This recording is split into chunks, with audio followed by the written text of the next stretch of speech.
barattoota nagaa keessanii wayitii darbee waa'ee maalii akka baranne ni yaadattu?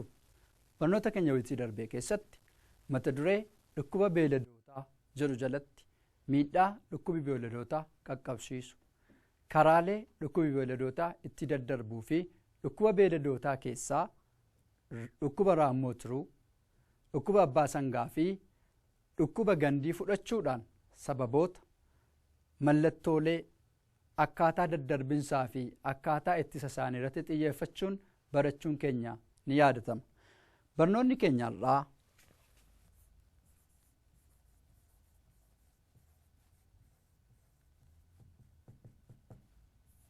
boqonnaa 6ffaa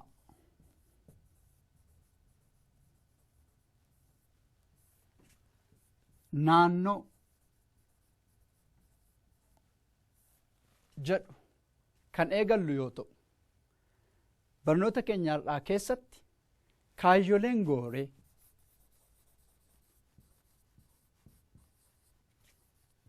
barnoota keenya irraa dhuma wayitii kanaatti yookiin dhuma barnoota kanaatti isin barattoonni hiika naannoo simbaayosisii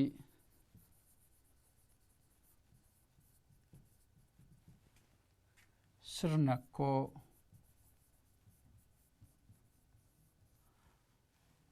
baayosferii fi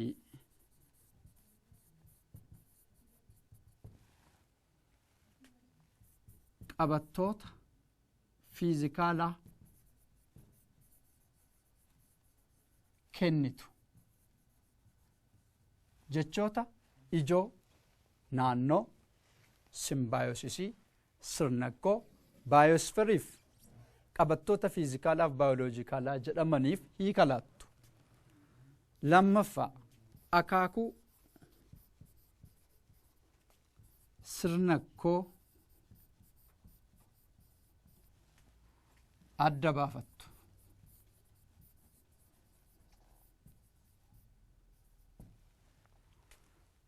Sadaffaa maxxantummaa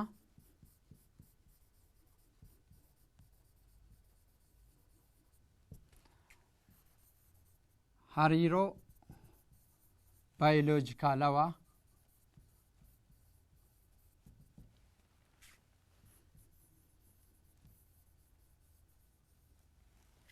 biroorraa adda baafattu.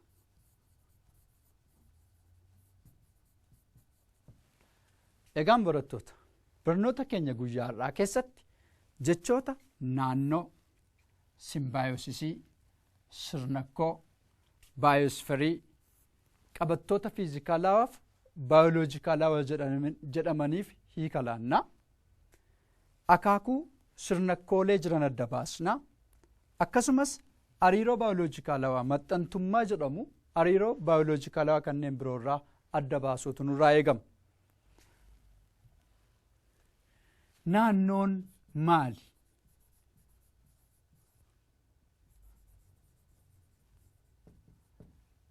Jechi naannoo jedhu kun isiniif haaromini. Haa ta'uutii naannoon maali? Naannoon haalota fiizikaalawaaf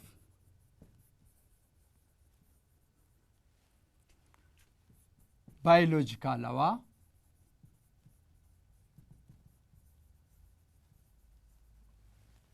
kan qabatu ta'ee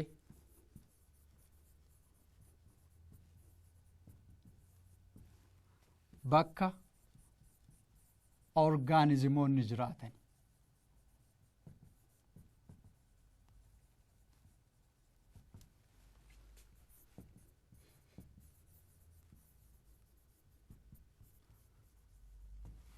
Gaaffii naannoon maali jedhuuf deebiinsaa naannoon haalota fiizikaalawaa fi baayoloojikaalawaa kan qabatu ta'ee bakka orgaanizimoonni keessa jiraataniini naannoo jennee waamna. Kanaafuu naannoon lubbu qabeeyyiin jiraatan qabattoota fiizikaalawaaf qabattoota baayoloojikaalawaadhaan kan murtaa'u ta'a. Qabattootni fiizikaalawaa naannoo maal fa'i? Egaan hiika naannoo jedhu keessatti jechooti ijoon lamaan haalota fiizikaalaa yookiin qabattoota fiizikaalawaa fi qabattoota baayoloojikaalawaati. Kanaafuu naannoo sirriitti hubachuu keenyaan dura qabattoota fiizikaalawaa fi qabattoota baayoloojikaalaa ibsuu qabna. Qabattoota fiizikaalawaa jechuun qabattoota lubbuu maleeyyii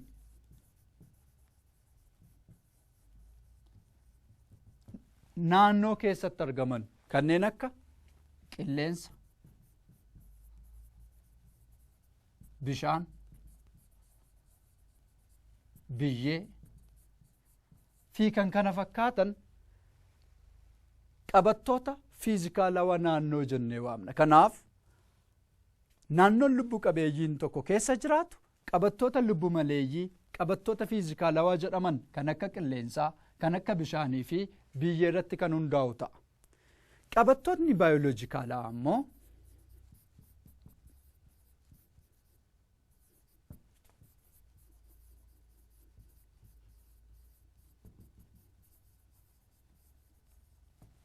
qabattoota lubbuu qabeeyyii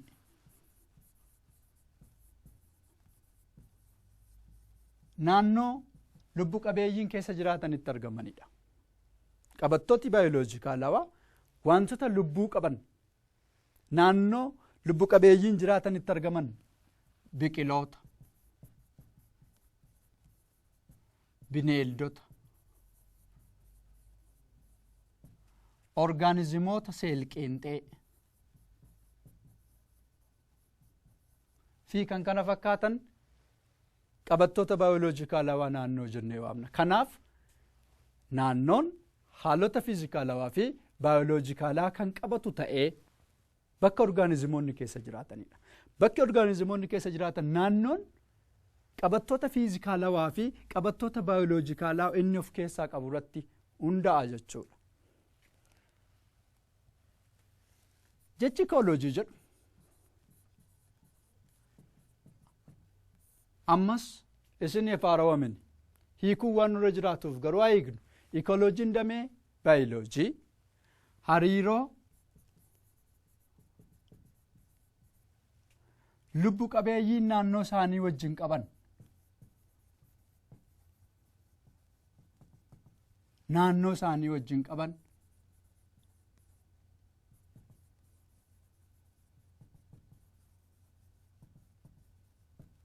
qo'atudha. Kanaaf ikooloojiin akkuma isin beektan damee baayoloojiiti. Dameen baayoloojii ikooloojii jennee waamnu kun hariiroo lubbu qabeeyyiin naannoo isaanii wajjin qaban qo'ata. Mee isiniif naannoo keessan gidduu isin lubbu qabeeyyii waan taataniif isiniif naannoo keessan gidduu hariiroo maaltu jira? Hariiroo isinii fi naannoo keessan gidduu jiru kana ikooloojiitu qo'ataa jechuudha. Akkuma beektan nuuni jiraachuuf qilleensa barbaanna, qilleensa immoo naannoo keenya irraa arganna. Nyaata barbaanna, nyaata immoo lubbu qabeeyyiiwwan naannoo keenya jiran irraa arganna. Kanaaf nuufi naannoon keenya hidhata guddaa qabnaa jechuudha. Nuti naannoo keenya irraa adda baanee jiraachuu hin dandeenyu. Hariiroon nuni naannoo keenya wajjin uumnu damee baayoloojii ikooloojii jedhamuun qo'atama. Sirna koonoo maali? Egaan barattoota kaayyoon gooreen barnoota har'aa keessatti nuti qabannee kaane jechoota ijoo kanneen hiikuu waan ta'eef isaan hiikuudhaan eegalaarra. Sirna koon hariiroo walxaxaa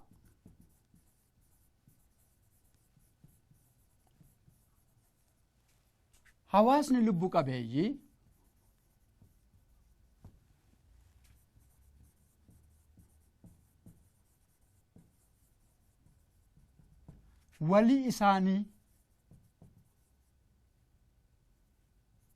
walii isaanii fi naannoo isaanii waliin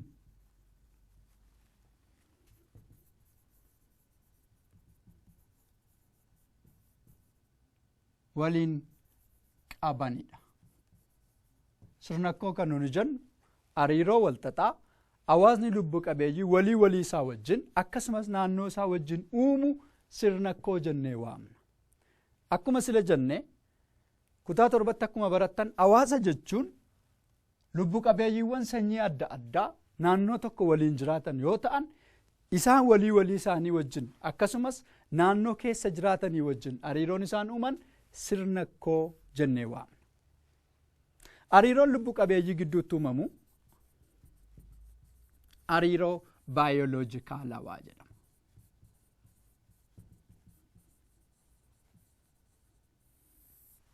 Hariiroo baayoloojikaalawaa jechuun hariiroo lubbu qabeeyyiiwwan gidduutti uumamu jechuudha.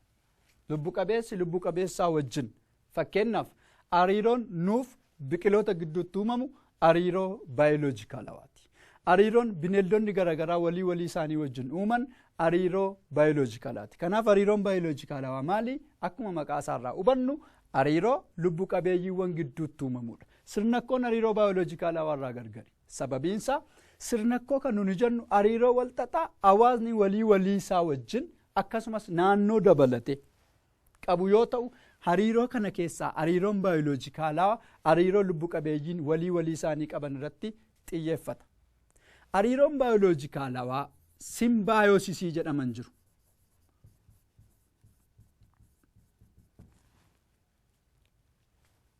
Hariiroon baayoloojikaalawaa hariiroo lubbu qabeeyyii walii isaanii wajjin uuman jenneerra. Simbaayosisiin immoo hariiroo baayoloojikaalawaa keessaa hariiroo walii wajjin jiraachuu lubbu qabeeyyii irratti lubbu qabeeyyiiti. Hariiroon simbaayosisii hariiroo baayoloojikaalawaa lubbu qabeeyyiin walii wajjin jiraachuuf uumanidha. Asirratti kan isin hubachuudhaa qabdan hariiroon baayoloojikaalawaa hundi hariiroo simbaayosisii ta'uu hin danda'u. Sababiinsaa hariiroon baayoloojikaalawaa keessatti lubbu qabeeyyiiwwan hariiroo wajjin uumanii inni tokko isa tokko ajjeesee hariiroon itti jiraachuu waan danda'uuf simbaayosisii ta'uudhaaf garuu lubbu qabeeyyiiwwan lamaan walii wajjin jiraachuuf hariiroo isaan uuman ta'uu qaba. Kanaaf hariiroon simbaayosisii hundi hariiroo baayoloojikaalawaati. Garuu hariiroon baayoloojikaalawaa hundi hariiroo simbaayosisii ta'uu hin danda'u. Waa'ee hariiroo baayoloojikaalawaa wayitii ittaanu bal'inaan waan kaasnuuf achi jalatti bal'inaan kaasna. Haa ta'uutii garuu hariiroon baayoloojikaalawaa maali? Hariiroo lubbu qabeeyyiiwwan walii isaanii wajjin uumanidha. Isaan keessa hariiroon simbaayosisii jennee nuni waamnu hariiroo lubbu qabeeyyiin walii wajjin jiraachuuf kaayyoon simbaayosisii wal ajjeesanii darbuu otoo hin taane walii wajjin jiraachuudha jechuudha. Kanaaf simbaayosisiin baayoloojikaalawaa ta'uu danda'a. Garuu baayoloojikaalawaan hundumti simbaayosisii ta'uu hin danda'u. Jechuudha irratti nuni hiiknu baayosferiidha.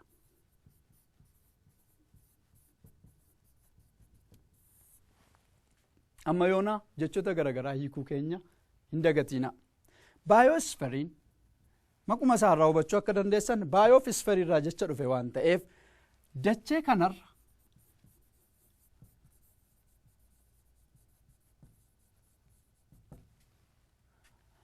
bakka lubbu qabeeyyiin jiraachuu danda'an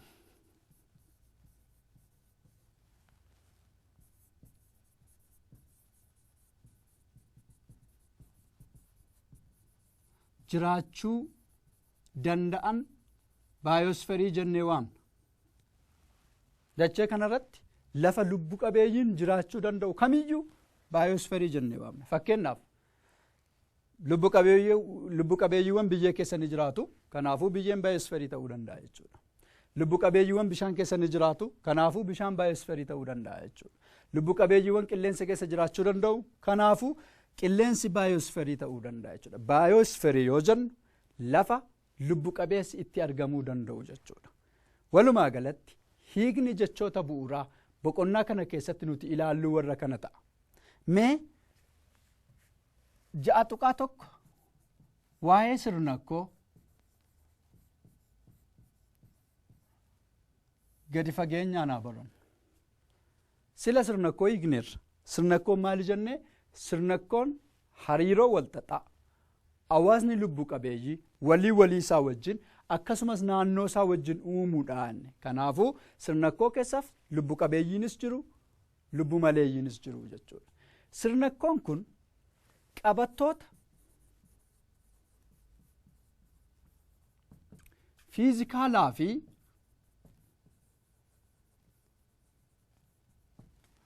baayoloojikaalaa irratti hundaa'uun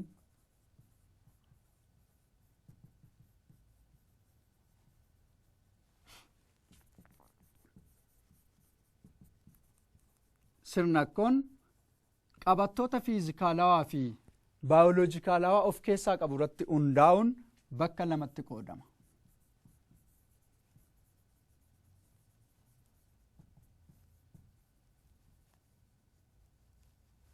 Ulaagaan keenya qabattoota fiizikaalawaaf qabattoota baayoloojikaalawaa inni of keessaa qabudha. Kana jechuun haala biyyeesaa, haala qilleensasaa, haala roobaa fi bishaan inni qabu qabattoota fiizikaalawaa jalatti ilaalla.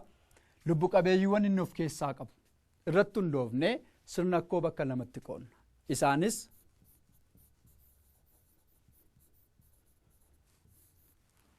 sirna akkoo lafaa'oo fi sirna akkoo bishaanawoo jedhamu. Sirna akkoon qabattoota fiizikaalaaf baayoloojikaalaa inni of keessaa qabu irratti hundaa'uun bakka lamatti qoonna. Sirna akkoo lafaa'oo fi sirna akkoo bishaanawooti. Maalummaan isaanii maqaa isaanii irraa hubachuun hin danda'ama. Sirna akkoo lafaa'oo jechuun hariiroo walxaxaa hawaasni lubbu qabeeyyii naannoo isaa wajjin qaama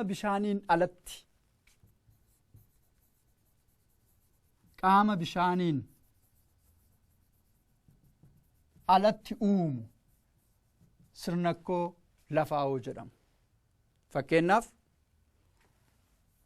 sirna akkoo lafa margaa, sirna akkoo bosonaa, sirna akkoo gammoojjii ho'aa jennee sirna akkoo lafaa'oo iddoo garagaraatti qooduun ni danda'ama. Sirna akkoo lafaa'oo lafa margaa, bosonaa fi gammoojjii ho'aatti qooduuf ka'umsi keenya, ulaagaan keenya qabattoota fiizikaalaa fi baayoloojikaalaa inni of keessaa qabudha. Sirna akkoon bishaanawoo sirna akkoo qaama bishaanii keessatti gaggeeffamu.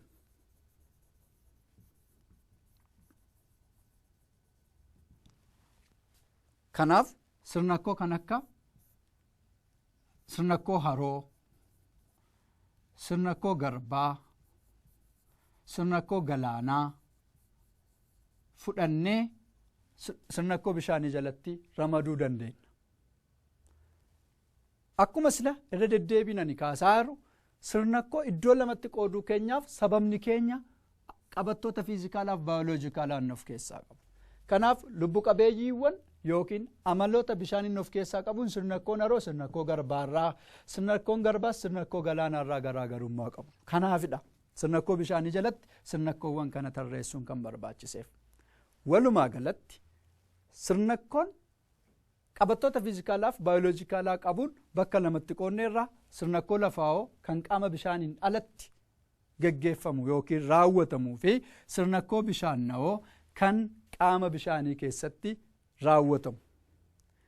Barattoota barnoota keessan kutaa 7 keessatti waa'ee naannoo yeroo barantan iddoo lubbu qabeeyyiin jiraatan bidoolee jennee waamnu amala lubbu qabeeyyiiwwanii waan nu agarsiisuuf lubbu qabeeyyiiwwan sirriitti qo'achuudhaa fi bidoolee qo'achuun barbaachisaa akka ta'e kaastaniitu. Qo'annaa keessatti bidoolee lubbu qabeeyyii yeroo qo'annu mana yaalii yookaan laaboraatoorii keessatti teeraaramii fi akwaaramii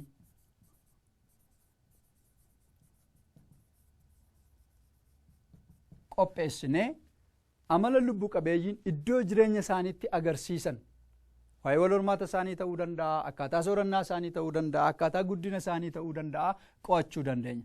Kanaaf teeraaramiinis ta'ee akwaaramiin bidoolee namtolcheedha. Teeraaramiin bidoolee namtolchee bidoolee lafaa'oo namtolchee ta'e teeraaramii jennee waamna. Teeraaramii feenu lafa margaatiin feenu teeraaramii bosonaa yoo barbaanne immoo teeraaramii gammoojjii goone lubbu qabeeyyiiwwan achi keessatti wal horan qo'achuun ni danda'ama. Kana gochuuf kan nurraa eegamu bidoolee teeraaramii lafa margaa qopheessuudhaaf marga garagaraa finnee dhaabuu fi lubbu qabeeyyiiwwan achi keessa jiran finnee qo'achuudha. Bosonas akkuma kana gammoojjii fakkeessuudhaaf teeraaramii gammoojjii qopheessuudhaaf immoo teempireecharaa fi amma bishaanii teeraaramiitti naqnu xiqqeessuudhaan teempireechara isaa ol kaasnee bishaan itti xiqqeessuudhaan teeraaramii gammoojjii qopheessuun ni danda'ama. Kanaafuu teeraaramiin bidoolee lafaa'oo namtolchee mana yaalii yookaan laaboraatoorii keessatti amala lubbu qabeeyyii qo'achuuf nuti itti fayyadamnudha. Akwaaramiin immoo bidoolee bishaanawoo namtolcheedha. Akkuma sila teeraaramii irratti ibsine akwaaramii yoo barbaanne kan haroo yoo barbaanne kan galaanaa yookiin immoo kan garbaa qopheessuu dandeenya. Kana gochuuf bishaan achi fiduu lubbu qabeeyyoon achi keessa jiraatan as fiduutu nurraa eegama. Kanaaf akwaaramii fi teeraaramiin bidoolee namtolcheedha. Teeraaramiin kan lafaa'oo akwaaramiin immoo kan bishaanawoo. Barattoota akkaataan qophii teeraaramii fi akwaaramii wal fakkaata. Teeraaramiinis ta'e akwaaramiin roga afree ta'anii cinaan isaanii fuullee irraa tolchamuu qaba. Sababiin teeraaramiinis ta'e akwaaramiin cinaan isaanii fuullee irraa akka tolchamu barbaadamuuf biqiloonni akkasumas lubbu qabeeyyiiwwan teeraaramiif akwaaramii keessa jiran ifa gahaa akka argataniif. Kanaaf fuullee irraa tolchinee bishaan iddoo barbaanne finnee kan haroo yoo ta'u kan galaanaa ta'u kan garbaa finnee lubbu qabeeyyoon achi keessa jiran saaphaphuu irraa kaasnee qurxummilee garagaraa anfibiyaanota adda addaa finnee akwaaramii qopheessuu dandeenya. Teeraaramiis akkuma kana. Yemmuu akwaaramiis ta'e teeraaramii qopheessinu of eeggannoo guddaa gochuu qabna. Sababiinsaa kaayyoon keenya qo'achuudhaaf malee bakka jireenya isaanii qopheessuuf waan hin taaneef lubbu qabeeyyiiwwan wal nyaatanii wal balleessan iddoo tokkotti finnee qo'achuu waan hin dandeenyeef yeroo lubbu qabeeyyiiwwan filannu of eeggannoo gochuu qabna. Akwaaramii ilaalchisee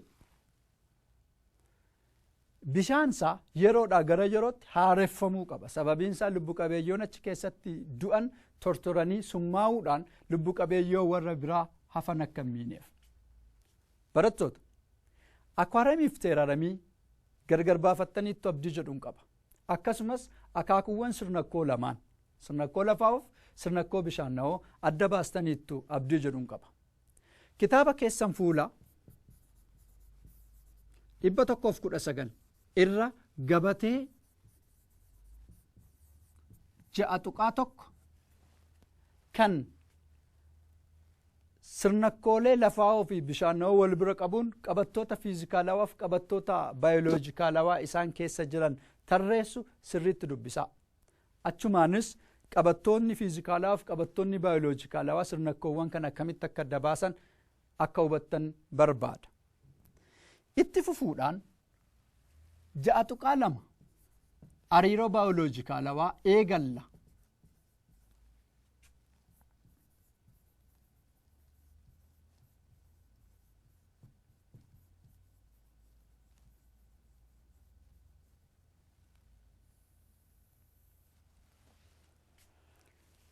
Hiika hariiroo baayoloojikaalaa laanneerra. Hariiroon baayoloojikaalawaa hariiroo lubbu qabeeyyiiwwan lama gidduutti gaggeeffamudha. Lubbu qabeeyyiiwwan walii isaanii wajjin hariiroo yeroo uuman hariiroo kana keessatti lubbu qabeeyyiin tokko fayyadamee isni kan biraa miidhamuu danda'a. Lubbu qabeeyyiin tokko fayyadamee isa gara biraa fayyaduu danda'a. Lubbu qabeeyyiin tokko otoo isa biraa hin fayyadiinis hin miidhinis ofii isaatii fayyadamuu danda'a.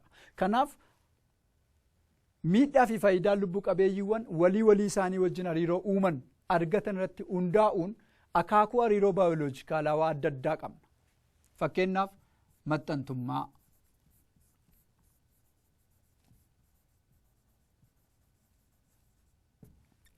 pirideeshinii,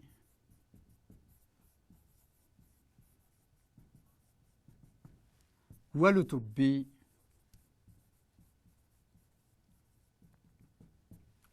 komensaalizimii.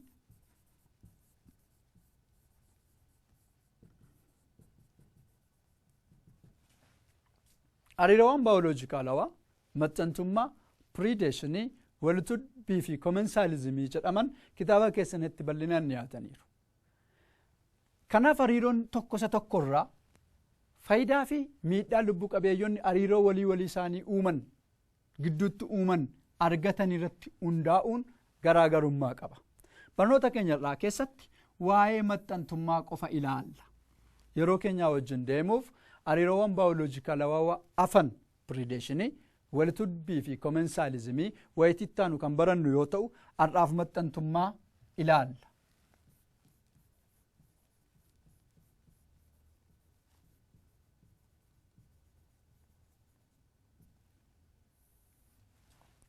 Maxxantummaan hariiroo baayoloojikaalawaati. Maxxantummaan hariiroo simbaayosisiiti.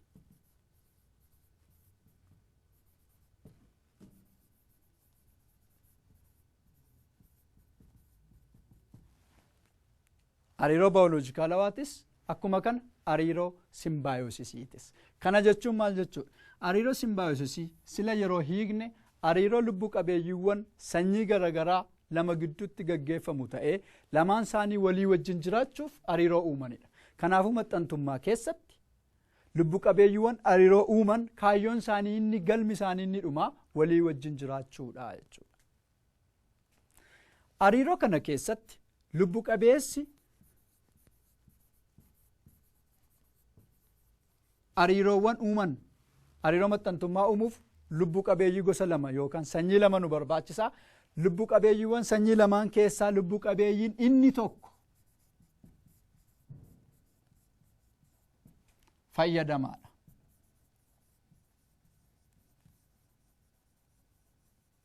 Lubbu qabeeyyiin fayyadamaa ta'e kun maxxantuu jedhama. Kanaaf hariiroo baayoloojikaalaa maxxantummaa jennu keessatti lubbu qabeeyyiiwwan hariiroo walii wajjin uuman keessaa tokko fayyadamaadha. Lubbu qabeeyyiin fayyadamaa ta'e kun maxxantuu jennee waamna. Lubbu qabeeyyiin inni biraa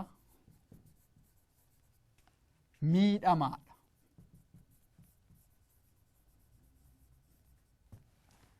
Lubbu qabeeyyiin hariiroo maxxantummaa keessatti miidhamu keessummeessituu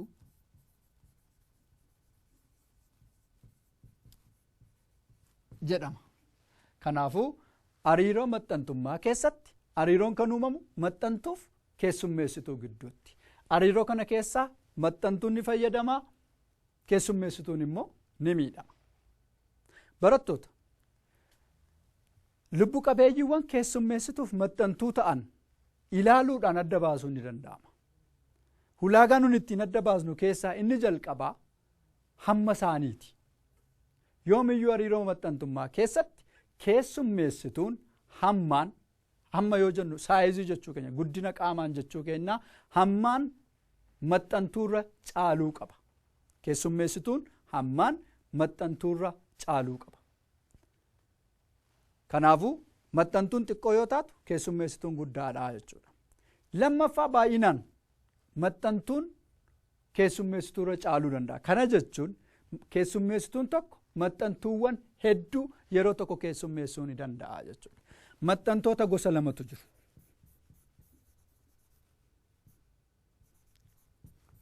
Isaanis maxxantuu qaama keessaa fi maxxantuu qaama alaati. Maxxantoonni lafa isaan itti maxxanan irratti hundaa'uun bakka lamatti qoodamu. Maxxantuun qaama keessaa akkuma maqaan isaanii ibsu qaama keessummeessituu keessa jiraatu. Fakkeenyaaf raammoo maagaa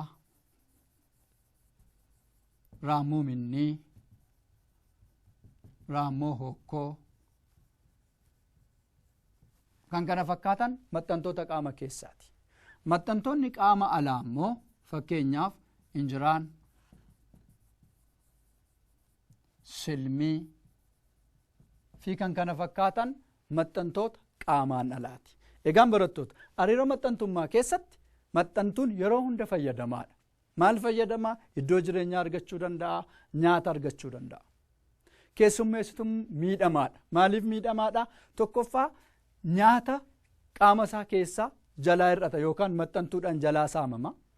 Maxxantoonni tokko tokko dhiiga beeladootaa yookiin dhiiga keessummeessituu isaanii waan xuuxaniif dhiiga isaanii hir'isuudhaanii miidhaarraan ga'uu danda'u. Hin dagatinaa maxxantummaan simbaayosiisiidha. Kaayyoon maxxantootaa keessummeessituu isaanii ajjeesuu miti. Walii wajjin jiraachuuf hariiroo isaan uumanidha. Haa ta'uutii garuu yeroo tokko tokko baay'inni maxxantootaa humnaa ol gaafa ta'u keessummeessituun du'uu danda'a.